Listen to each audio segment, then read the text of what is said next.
Hello बच्चों, कैसे हैं आप सब। आशा करते हैं आप सब अच्छे होंगे। बच्चों, आज हम एक नया पाठ पढ़ेंगे, अंधी भिखारिन। बहुत समय पहले किसी गांव में एक वृद्धा स्त्री रहा करती थी, जो अत्यंत निर्धन होने के साथ साथ नेत्रहीन भी थी। बच्चों, इस पंक्ति में कुछ शब्द हैं जो नए हैं। पहला है वृद्धा। वृद्धा का अर्थ होता है बुजुर्ग, ओल्ड। दूसरा शब्द है निर्धन। निर्धन अर्थात वह व्यक्ति जिसके पास धन की कमी होती है, गरीब। तीसरा शब्द है नेत्रहीन। नेत्रहीन अर्थात जिसके पास आंखों की ज्योति ना हो, जो देख ना सके। इस संसार में उसका कोई ना था, इसलिए वह भिक्षा मांगकर अपनी जीविका चलाती थी। बच्चों, इस पंक्ति में एक नया शब्द है आजीविका।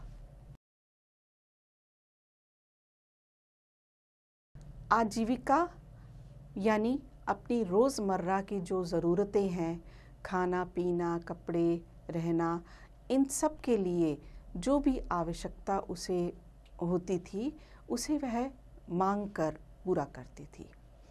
वह प्रतिदिन मंदिर के द्वार पर आकर खड़ी हो जाती। दर्शन करने वाले जब बाहर निकलते तो मांगने के लिए वह अपना हाथ फैला देती। लोग दया करके 2-4 पैसे उसके हाथ पर रख ही देते थे। वह सवेरे से शाम तक इसी प्रकार हाथ फैलाए खड़ी रहती। फिर शाम को मन ही मन भगवान को प्रणाम करके अपनी झोपड़ी की ओर लौटती। झोपड़ी तक पहुँचते पहुँचते रास्ते में राहगीरों से भी 2-4 पैसे पा जाती। झोपड़ी पर पहुँचते ही 8-10 वर्ष का एक बालक दौड़कर उससे चिपट जाता। अंधी टटोलकर प्यार से उसका माथा चूमती। कोई नहीं जानता था कि वह बच्चा कौन है, किसका है, कहाँ से आया है। कुछ वर्ष पहले लोगों ने इस बच्चे को अकेला रोते देखा था। तब अंधी ने बड़ी मुश्किल से इसे बहलाया था। इसके बाद यह बालक अंधी के पास ही प्रसन्नता पूर्वक रहता था। अंधी बड़े प्यार से इसका पालन पोषण करती थी। अंधी ने अपनी झोपड़ी में एक हांडी दबा रखी थी। वह जो कुछ मांग कर लाती, शाम को उसमें रख देती। फिर किसी वस्तु से हांडी का मुंह ढक देती, ताकि दूसरे लोगों की दृष्टि उस पर न पड़े। वह पहले बच्चे को भरपेट खिलाती, बाद में स्वयं खाती। रात्रि में बालक को अपनी छाती से चिपटाकर वहीं पड़ी रहती। सवेरे फिर बच्चे को खिला पिलाकर मंदिर के द्वार पर जा खड़ी होती। सेठ धनी राम उस गांव के बहुत प्रसिद्ध व्यक्ति थे। बच्चा बच्चा उनकी कोठी को जानता था। वे बड़े धर्मात्मा थे। बच्चों, इस पंक्ति में एक नया शब्द है धर्मात्मा। धर्मात्मा जो धर्म कर्म के काम करे, लोगों को सहायता करे, उसे धर्मात्मा कहते हैं। वे दिन के 12 बजे तक स्नान ध्यान में लगे रहते। उनकी कोठी पर हर समय भीड़ लगी रहती। कुछ लोग कर्ज लेने आते और कुछ अपनी जमा पूंजी सेठ जी के पास धरोहर के रूप में रखने। यहाँ तक कि सैकड़ों भिखारी भी अपनी जमा पूंजी उनके पास जमा कर देते थे। अंधी की हांडी भी पूरी भर चुकी थी। एक दिन उसने हांडी को उखाड़ा और उसे अपने फटे आंचल में छिपाकर सेठ जी की कोठी पर जा पहुंची। अंधी ने वहां जाकर हांडी सेठ जी के आगे रख दी। सेठ जी ने हांडी की ओर देखकर पूछा, इसमें क्या है?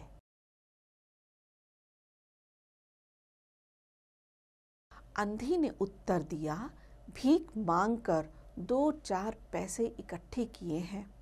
मैं अंधी, इन्हें कहाँ संभालती फिरूंगी।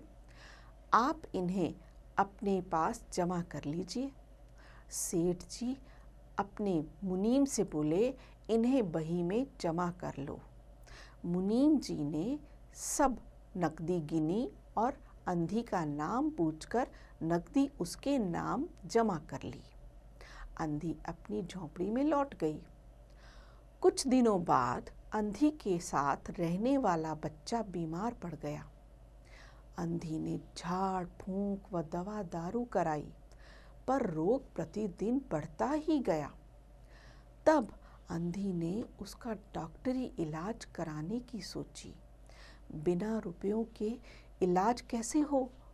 इसी उधेड़बुन में वह सेठ जी के यहाँ पहुंची और उनके सामने गिड़गिड़ाई, सेठ जी, मेरा बच्चा बहुत बीमार है, मेरी जमा पूंजी में से कुछ धन दे दीजिए। सेठ जी साफ मुकर गए। उन्होंने तो अंधी का धन अपने यहाँ जमा होने से ही मना कर दिया। बच्चे की दशा बिगड़ती जा रही थी। विवश होकर अंधी बीमार बच्चे को गोद में लेकर सेठ जी की कोठी पर जा पहुंची। नौकरों ने उसे वहां से भगाना चाहा, पर वह कोठी के द्वार पर धरना देकर बैठ गई। अब सेठ जी कोठी से बाहर आए। उनके आश्चर्य का ठिकाना ना रहा। अंधी के बालक की शक्ल उनके बेटे राघव से हूबहू मिलती थी, जो कुछ वर्ष पहले किसी मेले में खो गया था, और बहुत खोजने पर भी सेठ जी उसे ढूंढ नहीं पाए थे। सेठ जी को स्मरण था कि उनके पुत्र राघव की जांघ पर एक लाल निशान था। सेठ जी ने तुरंत अंधी के बालक की जांघ देखी। ठीक वैसा ही निशान इस बालक की जांघ पर भी था। अब तो सेठ जी को पूरा विश्वास हो गया कि यह बालक उनका खोया हुआ बेटा राघव ही है। उन्होंने तुरंत उसे अंधी से छीनकर अपने हृदय से लगा लिया। बालक का शरीर ज्वर के कारण तवे की तरह तप रहा था। सेठ जी ने तुरंत अपना एक नौकर डॉक्टर को लाने के लिए भेजा।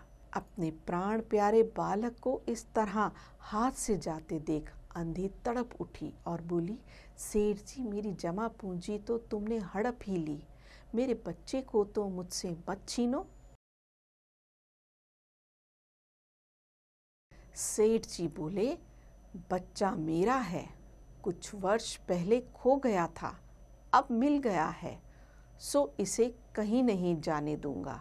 लाख प्रयत्न करके भी इसके प्राण बचाऊंगा। तब अंधी ने जोर का ठहाका लगाया और बोली, तुम्हारा बच्चा है, लाख यत्न करके भी इससे बचाओगे? यदि मेरा बच्चा होता तो उसे मर जाने देते, क्यों? यह भी कोई न्याय है?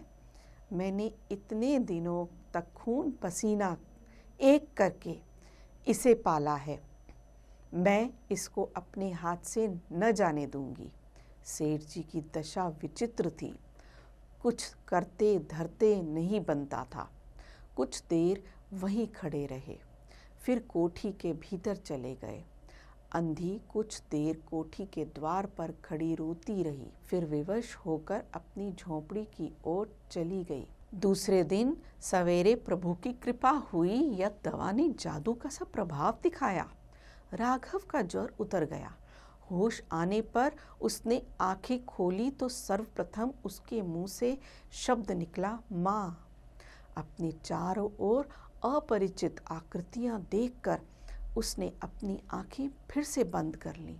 बच्चों, इस पंक्ति में एक नया शब्द है, अपरिचित। अपरिचित का अर्थ होता है जिससे हमारा परिचय ना हो। अननोन, इसका अर्थ होता है अननोन। उसी समय से ज्वर फिर बढ़ना प्रारंभ हो गया।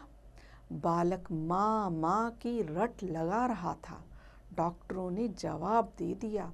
सेठ जी के हाथ पांव फूल गए। उन्हें चारों ओर अंधेरा दिखाई देने लगा। अब सेठ जी यह सोचकर विकल होने लगे, क्या करूं?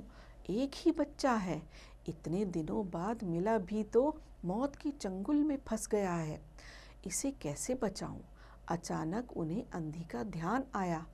उन्होंने अपनी पत्नी को द्वार पर भेजा कि देखो कहीं वह अब तक वहीं न बैठी हो, परंतु वह वहाँ कहाँ। विवश होकर सेठ जी फिटन में सवार होकर अंधी की झोंपड़ी पर पहुँचे। भीतर गए तो देखा अंधी एक फटे पुराने टाट पर पड़ी है और उसकी आंखों से आंसुओं की झड़ी लगी है। सेठ जी ने धीरे से उसे हिलाया। उसका शरीर भी आग की तरह तप रहा था। सेठ जी बोले, बुढ़िया, तेरा बच्चा मर रहा है। डॉक्टर निराश हो गए हैं। वह रह रहकर तुझे ही पुकारता है। अब तू ही उसके प्राण बचा सकती है। चल और मेरे नहीं अपने बच्चे की जान बचा ले। अंधी ने पाषाण हृदय होकर उत्तर दिया, मरता है तो मरने दो, मैं भी मर रही हूँ। हम दोनों फिर स्वर्गलोक में माँ बेटे की तरह मिल जाएंगे। इस लोक में सुख नहीं है, वहाँ मेरा बच्चा सुख से रहेगा। मैं वहाँ उसकी ठीक तरह से सेवा शुश्रूषा करूँगी। सेठ जी रो पड़े। आज तक उन्होंने किसी के आगे सिर न झुकाया था, किंतु इस समय वे अंधी के पांवों पर गिर पड़े और रो रो कर बोले, ममता की लाज रख लो, आखिर तुम भी उसकी माँ हो। चलो, तुम्हारे जाने से वह बच जाएगा। ममता शब्द ने अंधी को विकल कर दिया।